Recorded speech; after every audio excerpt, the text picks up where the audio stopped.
first of all, Greg Swenson, can you give us an idiot's guide to American politics and why these midterms matter?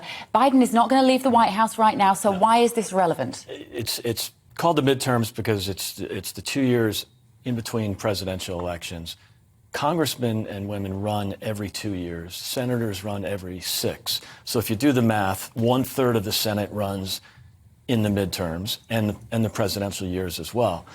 But the Congress, the House of Representatives, runs every 2 years. So the midterms are typically a reflection on the party in power. How can you make the comparison then for British viewers and how it compares to our political system? So the Senate is more like the upper house, isn't it? Right. A bit similar like our House of Lords, except that they are elected in America. Yes, that is correct. And whereas the House is for the people, basically. Yeah. They're constantly running for re-election.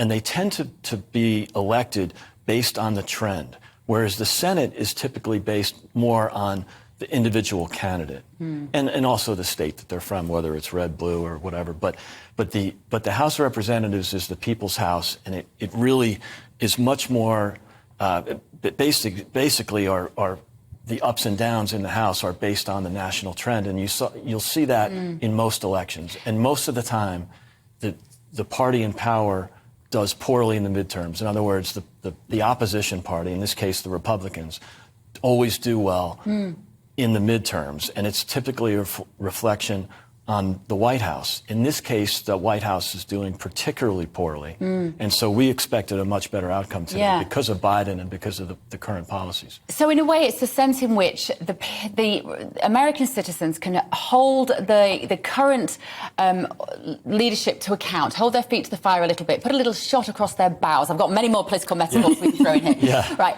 and that hasn't happened, bizarrely. No, why, Greg? There's a long list of reasons, but I think a few things quickly.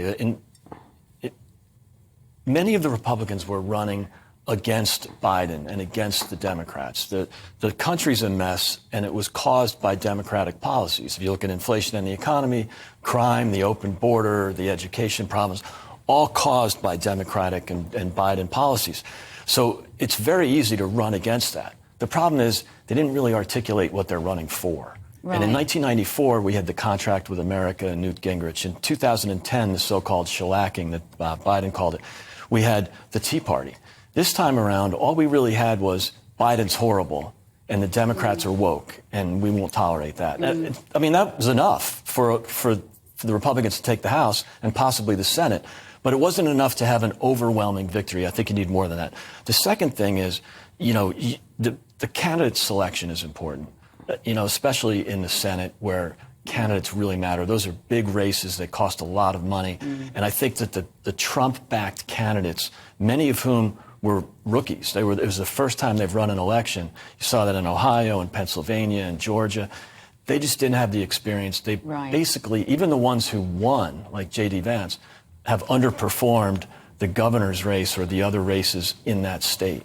And I think that's a reflection on poor candidate selection. Do we have any idea about voter turnout and whether it is an apathetical votership at the moment? Great question. I don't have the numbers yet, but I don't think so. I mean, the pre-election polling was really good in terms of voter turnout, and the mail-in voting in Georgia, where, remember, Jim Crow 2 or Jim Crow on steroids? No, the early voting in Georgia broke all the previous records. So I think turnout was pretty good. And just also on the postal vote, isn't it the Republicans that normally do better on the postal vote than the Democrats? No. Other way around? Yeah, the other way around. Told you I needed an idiot. No, the Democrats, I mean, part of this is because of the lockdown insanity from 2 years ago.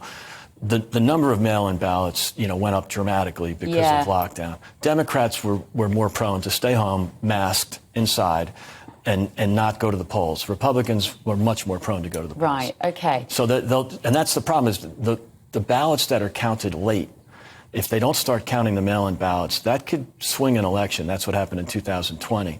Republican can be up 3 to 5 points at midnight, and then, at 8 in the morning, they're down by 2. So right now, as we sit here at 10:13 London time, what are the results going to mean for Biden? Does he retain power in both houses, or has he still lost some? He's lost the majority in the House and the Senate. Right. So it will be Biden against the Republicans. So the good news is, even though it wasn't the red wave that we'd all hoped for, and it wasn't really a massive statement, the good news is it will limit Biden, It's going to be Republican House.